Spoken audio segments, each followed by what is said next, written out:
Asante kwa kuendelea kubaki nasi. Kumbuka hii ni ZBC Habari. Tumurike yale ya michezo na burudani. Mashabiki wa klabu ya Yanga wamefurika katika dimba la Uhuru jijini Dar es Salaam kusherehekea wiki ya wananchi sambamba na kushuhudia utambulisho wa wachezaji wao wapya waliosajiliwa kwa msimu huu. Huyu hapa Mohamed Sukuzi akitupasha uhondo huo.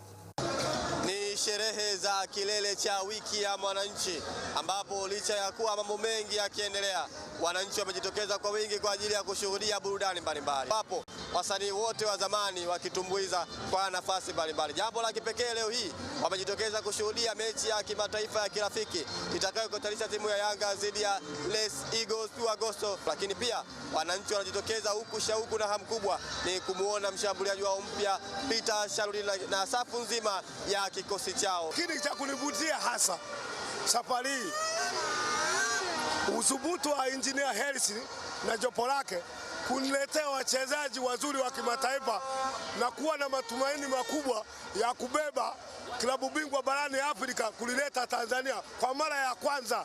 Na sajili mpya kuziona leo, market tumebaki kuziona tu zina saini, tunataka tuwaone uwanjani. Ndio maana kikubwa kilichonileta hiyo, na timu yangu kuipa hamasa ifanye vizuri mashindano ya kimataifa na ya ndani. Alikuwa mshtakiwa kwa sababu alifanya mambo ya maovu hapo Jangwani wakati wanatoka kwa sherehe zao za kombe la mbuzi, wakafanya mambo ambayo sio. Kwa hiyo walikuwa wanatafutwa na polisi. Kwa hiyo jana lazima walikuwa wakamatwe. Sana. Yaani watarajia tunatoka na furaha kubwa sana. Simba wanasema jana ni mtego. Yaani kile ndio kiwango chao halisia. Wale hamna kitu. Yaani wanasajili watu mligo sijui nani. Waone Shalulile ndani huko. Kabla mechi haijaanza nimeambia mfungu. Niliwaambiaje kabla mechi haijaanza? Unaona usajili unakuonyesha. Wameenda kunya Jangwani, wamempa hasira JCM.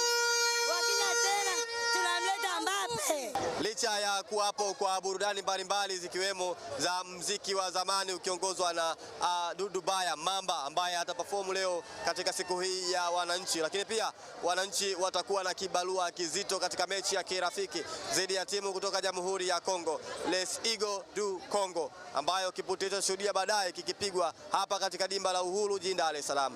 Kwa habari za michezo na burudani kutoka Dar es Salaam, mimi ni Mohamed Sukuzi na hii ni ZBC. Timu ya Skioke 04 imetwaa ubingwa wa ligi ya vijana wilaya mjini daraja la Central baada ya kuibuka na ushindi wa penalti 4-3 dhidi ya Real Vico, mchezo uliochezwa uwanja wa Mao. Fatawi Ramadhani anaeleza.